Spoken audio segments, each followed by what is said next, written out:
Hello students, आप लोगों का फिर से एक बार स्वागत है मेरे इस यूट्यूब चैनल पे। तो आज हम लोग देखने वाले हैं Einstein theory of heat capacity.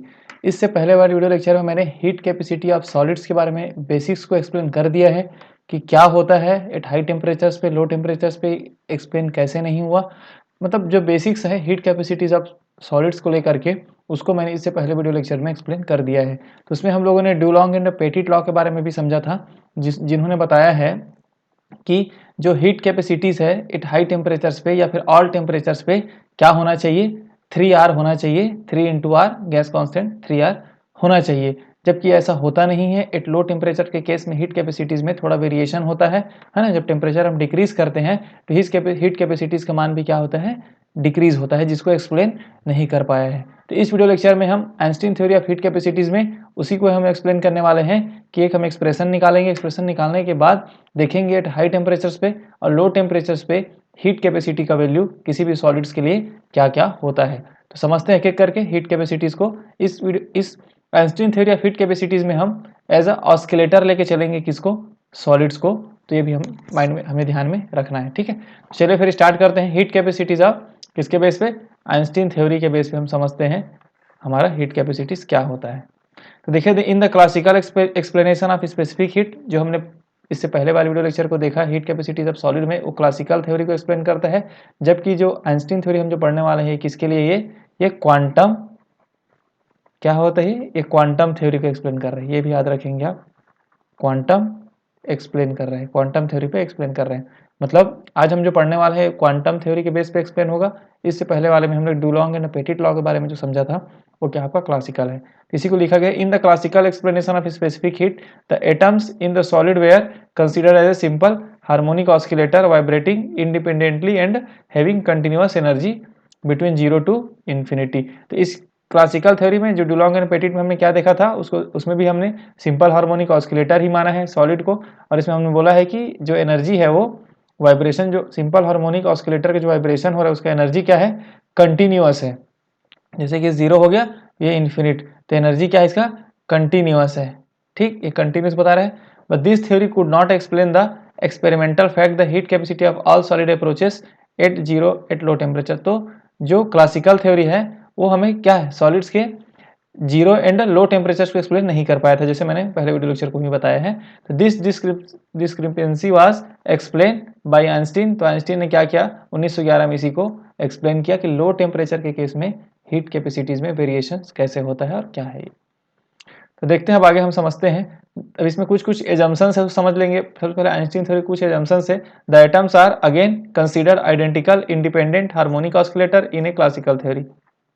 तो इसमें भी आइंस्टीन थ्योरी के केस में भी हम क्या समझ रहे हैं, इंडिपेंडेंट हार्मोनिक ऑस्किलेटर्स मार रहे हैं। जैसे मान लेते हैं ये एक सिस्टम है हमारे पास, इसमें बहुत सारे क्या होंगे, एटम्स होंगे, है ना, जिसको हम क्या मान के चल रहे हैं, जिसको हम मान के चल रहे हैं ऑस्किलेटर्स, है ना। तो ये क्या हो रहा है, वाइब्रेशन कर रहा है। तो इसमें ये बोला जाता है आइंस्टीन थ्योरी के केस में कि दो एटम्स के बीच में कोई भी इंटरेक्शन नहीं हो रहा है, इंडिपेंडेंट है। हर एटम्स क्या है, अपने अपने में इंडिपेंडेंट है, कोई किसी के में इंटरफेयर नहीं कर रहा है, इंटरेक्शन नहीं कर रहा है। ये वाला पॉइंट आप याद रखेंगे, क्योंकि इसके बाद हम जो डिबाई थ्योरी हम देखेंगे उसमें ये इंटरेक्ट हो रहा है, बताया गया है ना। तो इसमें क्या है, सभी पार्टिकल्स या फिर सभी जो एटम्स है, सभी जो ऑस्किलेटर्स हैं, वो क्या है, वो इंडिपेंडेंट है, अपने इंडिपेंडेंटली क्या हो रहा है, वो वाइब्रेट हो रहे हैं। उसका वाइब्रेशन है, कोई भी किसी भी चीज का इफेक्ट एक दूसरे अदर एटम्स पे इफेक्ट नहीं पड़ रहा, इसलिए आप याद रखेंगे वाला पॉइंट। ठीक है, all the oscillators have same natural frequency, और सभी का जो फ्रीक्वेंसी है वो म्यू। यहाँ पे फ्रीक्वेंसी को म्यू से डिनोट करेंगे, इसको बोलते हैं म्यू, और इस नॉर्मल लिखेंगे तो इसको बोलेंगे वी। ठीक है, तो सभी ऑस्किलेटर्स का या सभी एटम्स का जो नेचुरल फ्रीक्वेंसी है म्यू है, because of their identical surroundings, क्योंकि इसके आसपास जो है सभी के सब क्या आइडेंटिकल माना गया है, जितने भी ऑस्किलेटर्स हैं सिस्टम में। ठीक है, यहाँ पर जितने भी ऑस्किलेटर्स है सिस्टम में, सभी के सभी क्या है, इंडिपेंडेंट है, और सभी का एक नेचुरल फ्रीक्वेंसी है म्यू, कोई भी अलग नहीं है, सब आइडेंटिकल है।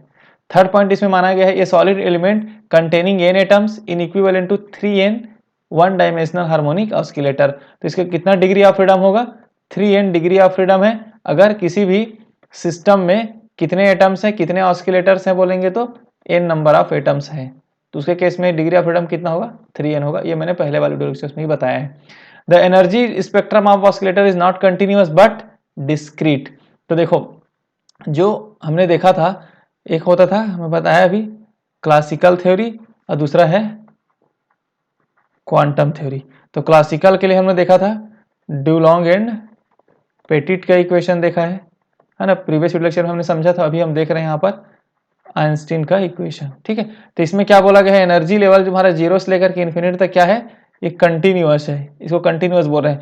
लेकिन इसमें क्या है, डिस्क्रीट है। डिस्क्रीट मतलब इस टाइप से एनर्जी लेवल्स का अलग अलग एक लेवल्स है। डिस्क्रीट है मतलब इन दोनों के बीच में, कोई भी दो लाइन के बीच में कोई भी और एनर्जी लेवल्स नहीं है, डिस्क्रीट फॉर्म में बोलते हैं इसको, ठीक है।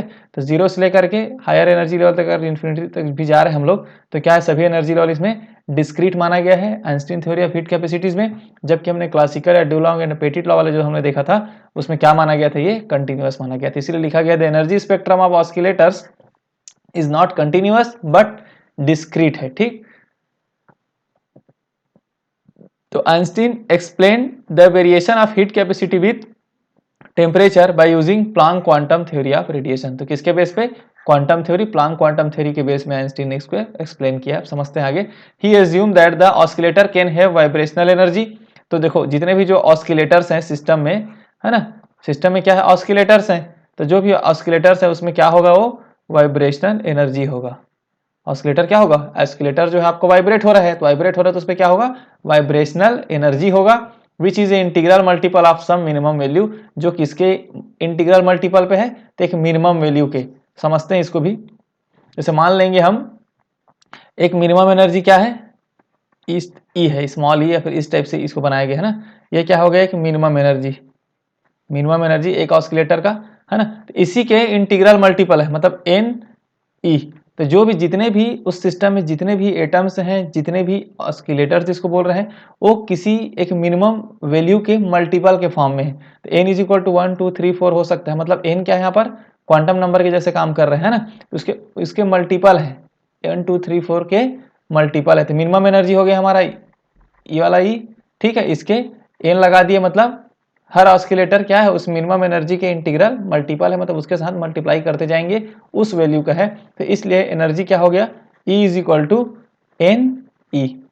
ई क्या है, कैपिटल ई, एन क्या है हमारा इंटीग्रल मल्टीपल को बता रहा है, ये क्या हमारा मिनिमम एनर्जी को बता रहा है आपका, ठीक।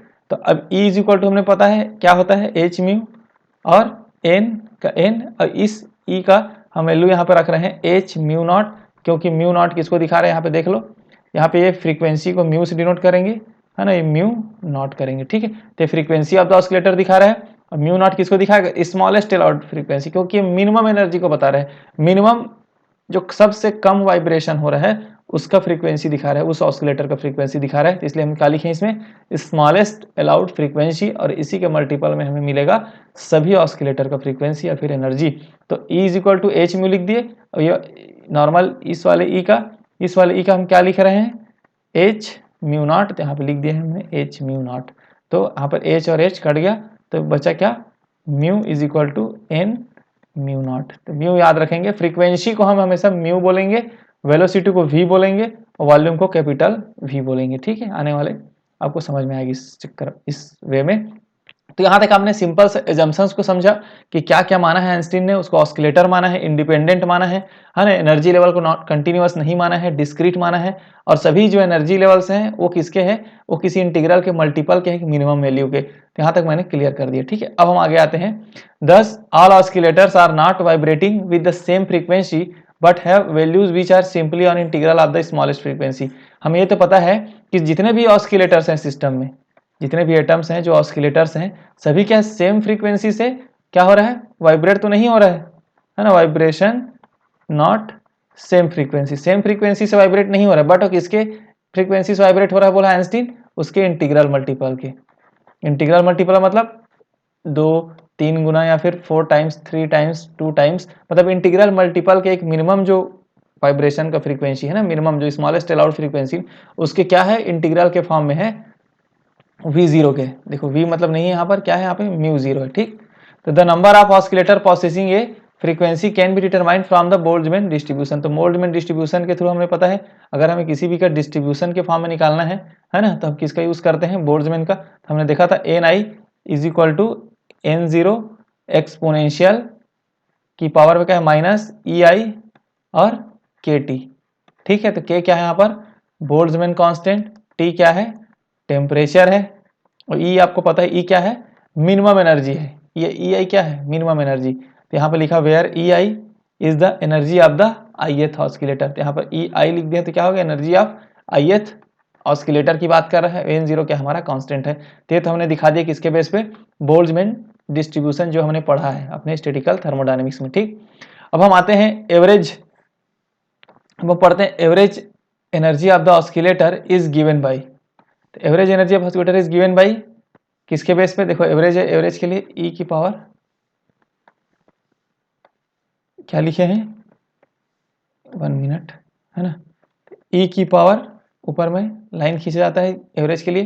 तो क्या हो रहा है ई exponentially E by K T minus one. यहाँ पर जो हमने जो लिखा है ना exponentially E by K T minus one, ये सेपरेट माइनस वन है। अगर हम और इसको सिंपल वे में लिखें जिस समझ में आइए, तो ये देखो ई है ये, उसके बाद E to the power E by K T है, और ये माइनस वन अलग से है, मतलब ई टू द पावर पे माइनस वन नहीं है, E to the power E by K T separate है, then minus one overall minus one है ये। तो वाला भी आप पॉइंट याद रखेंगे ना, E is equal to E by K T minus one नहीं लिखेंगे, E to the power E by K T ये अलग टर्म है, फिर माइनस है, फिर वन है।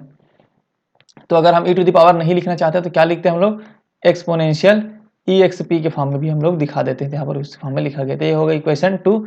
ये हमारा हो गया average energy of the oscillator is given by, एक ऑस्किलेटर का एवरेज एनर्जी, ये भी हम लोगों ने बोल्ट्जमैन के इक्वेशन से हम लोगों ने डायरेक्टली यहाँ पे लिया है। अब देख जैसे मैंने बताया था ये वाला जो ई है ये क्या है minimum energy of the oscillator है, ये भी हमें पता है। और मिनिमम एनर्जी के लिए हमने क्या देखा था एच म्यू नॉट देखा था एच म्यू नॉट था मिनिमम एनर्जी के लिए। तो बस simple E is equal to H mu naught equation number 2 में हमने पुट कर दिया। तो देखो यहाँ पर ई इज इक्वल टू क्या होगा एच म्यू नॉट आ गया है ना, एच म्यू नॉट आ गया, और आपका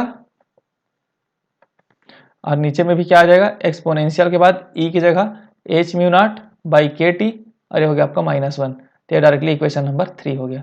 अब हम देखते हैं then molar energy of the solid. अब हमने पढ़ा था ये तो हमारा नॉर्मल किसी एक एटम की बात हो गया, एक ऑस्किलेटर का हमने देखा, एक ऑस्किलेटर के केस में एवरेज एनर्जी देखा, एक ऑस्किलेटर के केस में उसका हमने क्या देखा सब्स्टिट्यूट करने के बाद भी एवरेज एनर्जी देख लिया। बट अगर एक मोलर एनर्जी की बात करें, एक मोल्स की बात करें, तो उसमें क्या मल्टीप्लाई करना पड़ेगा एन ए मल्टीप्लाई करना पड़ेगा। क्या है ये एन ए एवोगाड्रो नंबर, यहाँ पे भी लिख देते हैं एवोगाड्रो नंबर का क्या करना पड़ेगा मल्टीप्लाई हमें करना पड़ेगा, याद रखना। ठीक है, और 3 क्या है क्योंकि 3 डिग्री ऑफ फ्रीडम होता है, मैंने ये भी एक्सप्लेन किया हुआ है।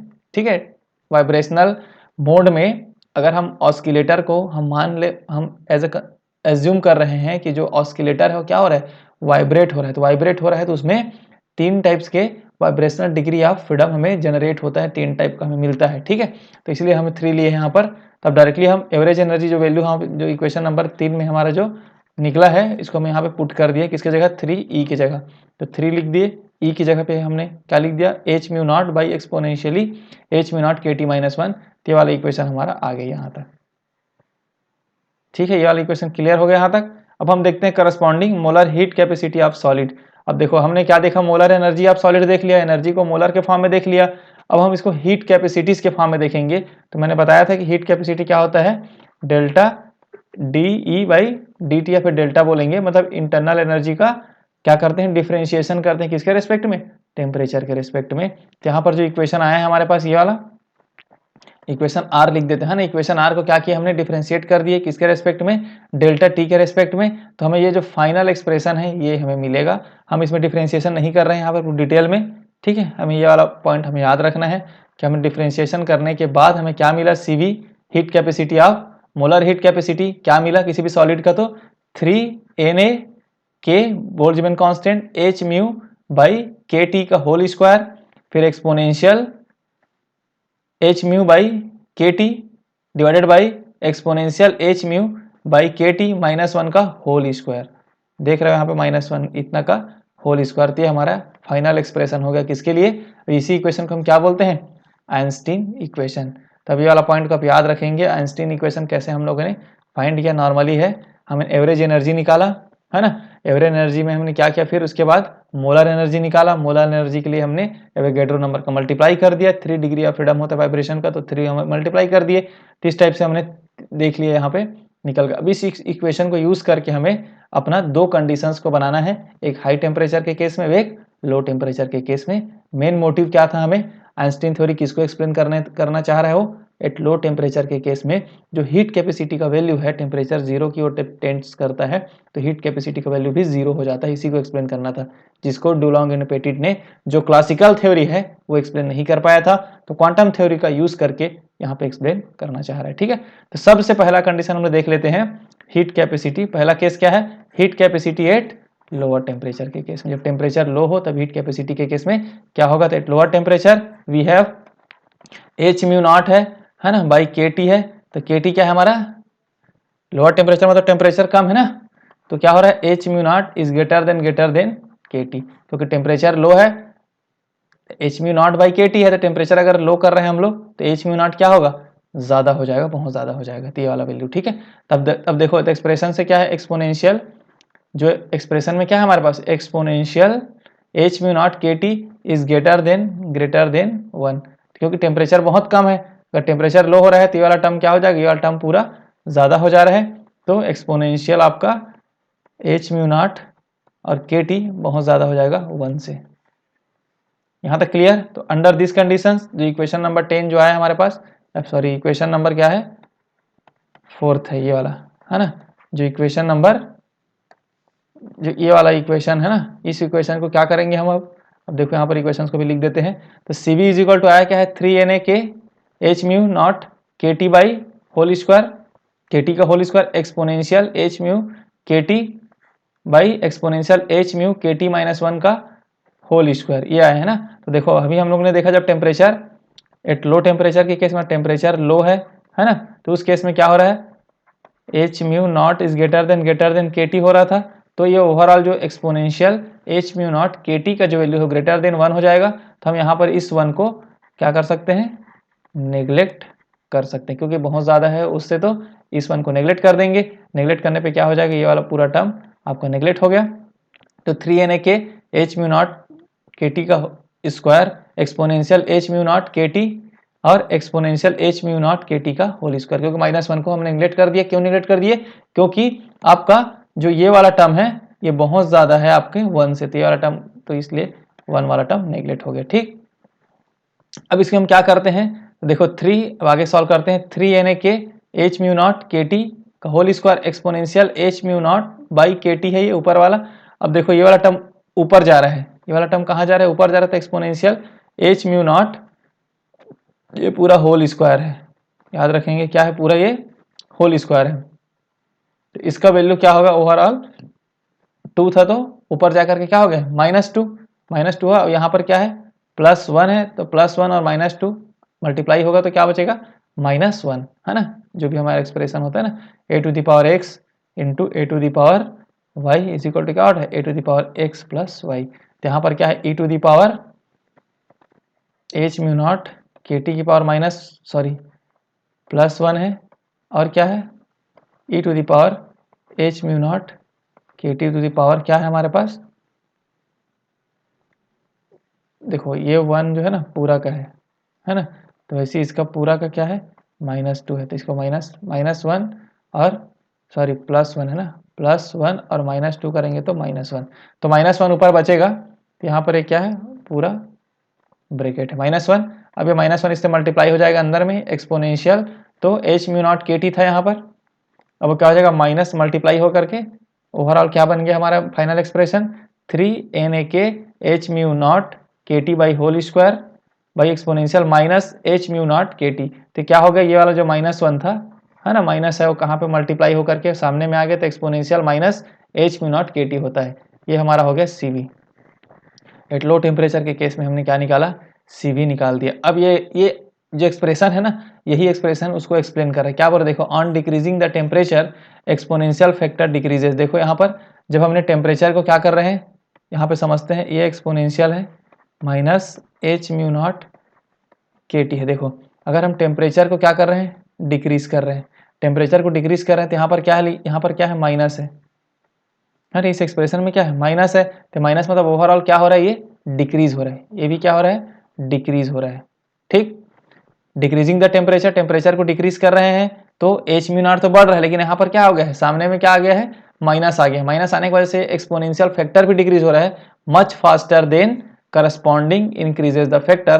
तो यहाँ पर दो फैक्टर यहाँ पे काम कर रहे हैं। देखो सबसे पहले अगर हम टेम्परेचर को क्या कर रहे हैं, डिक्रीज कर रहे हैं, तो जैसे मैंने के टी में डिक्रीज कर रहे हैं तो क्या बढ़ रहा था, हमारा बढ़ रहा था एच म्यू नॉट बढ़ रहा था, ऐसे ग्रेटर देन लिखे थे ना, तो एच म्यू नॉट बढ़ रहा था, मतलब ये वाला जो इक्वेशन है इस वाले में, इसमें ए वाला वैल्यू क्या हो रहा है, बढ़ रहा है, एच म्यू नॉट के टी बढ़ रहा है, बट एक्सपोनेंशियल वाला वैल्यू क्या हो रहा है, टेम्परेचर को डिक्रीज करने पे ये भी डिक्रीज हो रहा है। तो यहाँ पर ये बोला है कि जो एक्सपोनेंशियल फैक्टर है आपका, जो exponential minus h mu not के टी, ये ज्यादा डिक्रीज हो रहा है एज कंपेयर टू आपका एच म्यू नॉट के टी स्क्वायर के बढ़ने से।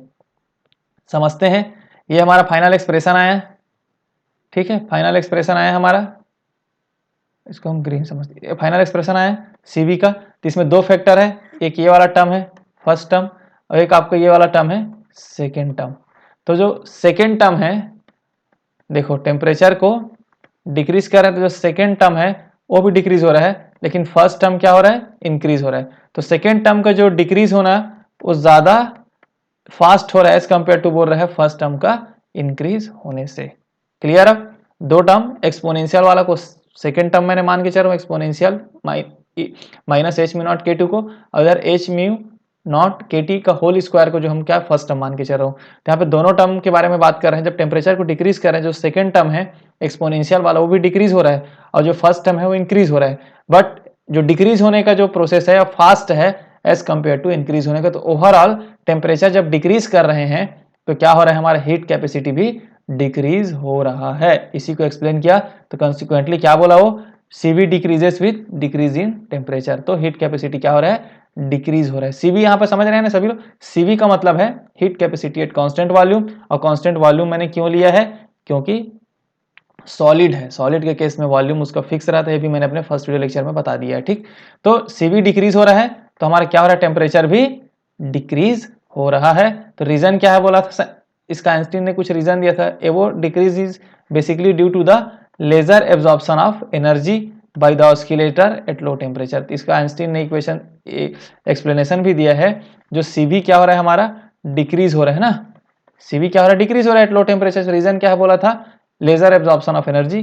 तो जो ऑस्किलेटर है वो बहुत कम एनर्जी एब्जॉर्ब कर रहा है एट लो टेम्परेचर पे। जैसे टेम्परेचर ज़्यादा बढ़ाते जाते हैं तो एब्जॉर्प्शन भी एनर्जी का, मतलब एनर्जी का एब्जॉर्प्शन भी ऑस्किलेटर के द्वारा बढ़ जाता है, तो लो टेम्परेचर पे इसीलिए हीट कैपेसिटी डिक्रीज होते जा रहा है बोला, क्योंकि लेस ऑस्किलेटर बहुत कम एनर्जी एब्जॉर्ब कर रहा है। तो ये वाला जो लो टेम्परेचर के केस को डुलोंग एंड पेटिट ने एक्सप्लेन नहीं कर पाया था, तो इसको आइंस्टीन ने एक्सप्लेन कर दिया। अभी भी इसमें कुछ कमियां हैं जिसको हम नेक्स्ट वीडियो लेक्चर में देखेंगे अपने Debye theory of heat capacities में। ठीक है, यहाँ तक क्लियर। अब हम आते हैं केस टू।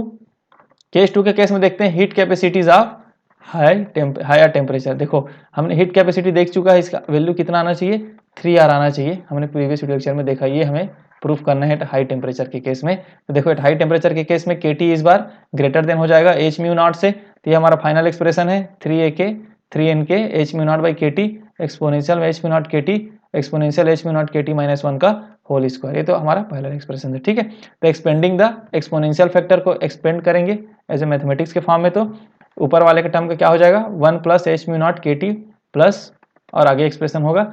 नीचे वाला टर्म को अगर हम जैसे एक्सप्लेन कर रहे हैं तो इसका वैल्यू होता है 1 plus H mu naught KT plus half H mu naught KT का होल स्क्वायर, और ये आपका -1 का होल स्क्वायर। ठीक है, ये सब मैथमेटिक्स का रूल्स हैं, इसको हम ज़्यादा फोकस नहीं करते हैं। ये नॉर्मली आप सर्च करेंगे फार्मूला तो आपको मिल भी जाएगा, बट आप डायरेक्टली इसको लिख सकते हैं। अब देखो यहाँ पर क्या हो रहा है, तो ये वाला जो टर्म है एच म्यू नॉट KT का स्क्वायर को इसमें मल्टीप्लाई कर दिया गया ऊपर साइड ना, तो ऊपर साइड ही मल्टीप्लाई होगा, तो एच म्यू नॉट KT का 1 के साथ मल्टीप्लाई होगा तो एच म्यू नॉट KT का होल स्क्वायर प्लस इसमें क्या हो जाएगा, एच म्यू नॉट KT का होल स्क्वायर है यहाँ पर 1 है तो क्यूब हो जाएगा, तो h म्यू नॉट KT का क्यूब। तो ये वाला टर्म पहले 1 के साथ मल्टीप्लाई हो रहा है और सेकेंड में फिर h म्यू नॉट KT के साथ मल्टीप्लाई हो रहा है। ठीक, नीचे में जैसा का वैसा रख देते हैं, क्योंकि देखो यहाँ पर +1, ये -1 कट गया, ये भी याद रखेंगे, ये +1 और ये -1 कट गया, बचा क्या, ये वाला बचा है h म्यू नॉट KT बचा है, plus half h mu naught KT का होल स्क्वायर भी बचा है, और ओवरऑल क्या है, स्क्वायर है, एक्सप्रेशन से ही है ना स्क्वायर। अब देखो यहाँ पर क्या लिखा है, at sufficient high temperature value h mu naught KT is very small. देखो अगर h म्यू नॉट जब हम KT को टेम्परेचर को बहुत ज़्यादा कर रहे हैं ना, टेम्परेचर को बहुत ज़्यादा, at very high temperature is very small, है ना, टेम्परेचर बहुत ज़्यादा है मतलब, तो h म्यू नॉट देखो A/B, अगर B को बहुत ज़्यादा हम करते जाएंगे A से, तो हमारा ये वैल्यू ओवरऑल x का वैल्यू क्या होगा, x सिंपल समझो, x इज इक्वल टू है A/B। अगर B का वैल्यू हम बहुत ज़्यादा बढ़ाते जाएंगे तो x का वैल्यू उतना ही हमें कम होता जाएगा। ठीक है, क्योंकि B का वैल्यू बढ़ा रहे हैं तो डिनोमिनेटर को हम लोग बढ़ा रहे हैं, तो इससे x का वैल्यू क्या होगा, कम ही होगा ना। तो वैसे बोल रहा है h म्यू नॉट KT में अगर टेम्परेचर का वैल्यू बहुत ज़्यादा होता जाएगा तो h म्यू नॉट KT का ओवरऑल वैल्यू क्या होता जाएगा, बहुत ही वेरी स्मॉल होते जाएगा in the terms with power higher than 2 can be neglected. तो देखो, तो सिंपल सा ये, तो जितने भी पावर्स हैं 2 से ज़्यादा है ना, वो सब क्या कर सकते हैं हम लोग, नेग्लेक्ट कर सकते हैं। जैसे इसमें देखो, ये भी h म्यू नॉट KT का पावर स्क्वायर, देखो जब हम KT का वैल्यू ज़्यादा हो रहा है h म्यू नॉट से, टेम्परेचर को हाई रख रहे हैं, तो टेम्परेचर हाई रखेंगे तो h mu naught by KT का वैल्यू क्या होगा, बहुत ही छोटा होते जाएगा, वेरी स्मॉल होते जाएगा, क्योंकि टेम्परेचर बहुत ज़्यादा बढ़ रहा है ना, तो नीचे वाला टर्म अगर बढ़ेगा तो ओवरऑल इसका टर्म क्या होगा, वैल्यू कम होते जाएगा। तो ये बोल रहे हैं कि जितने भी जो पावर्स हैं किसके, h म्यू नॉट और KT के जो पावर्स में है, तो स्क्वायर है मतलब और छोटा हो गया। अगर नॉर्मल होता, सिंपल था, h म्यू नॉट KT जो छोटा था उसका स्क्वायर कर देंगे, सिंपल से देखिए 0.1 का अगर हम स्क्वायर कर दें तो क्या होता है, 0.01 होता है, और छोटा होते जाता है। अगर क्यूब कर देंगे तो 0.001 और छोटा होते जाएगा। तो हम सब टर्म को क्या कर सकते हैं, हम नेग्लेक्ट कर सकते हैं।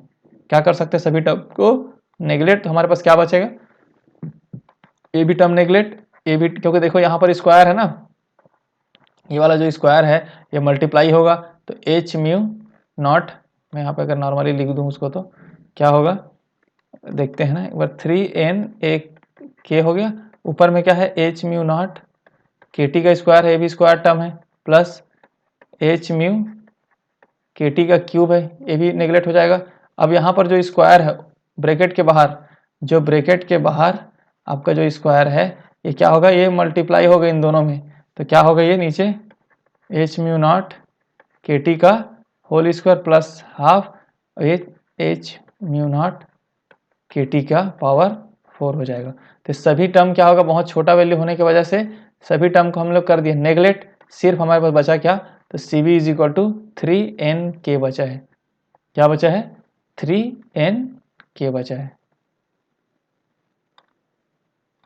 है ना, क्या बचा, 3nk, और nk क्या होता है आपको पता है, nak is equal to r, मतलब Boltzmann constant is equal to r by na होता है, तो 3r, जो कि प्रूव्ड है। एट हाई टेम्परेचर्स पे हीट कैपेसिटी ऑफ किसी भी मोनोएटॉमिक सॉलिड का वैल्यू होता है 3r, इसको हमने पहले वाले वीडियो लेक्चर्स में भी देखा, इससे पहले जिसमें बेसिक्स हमने पढ़ा हीट कैपेसिटी ऑफ सॉलिड में।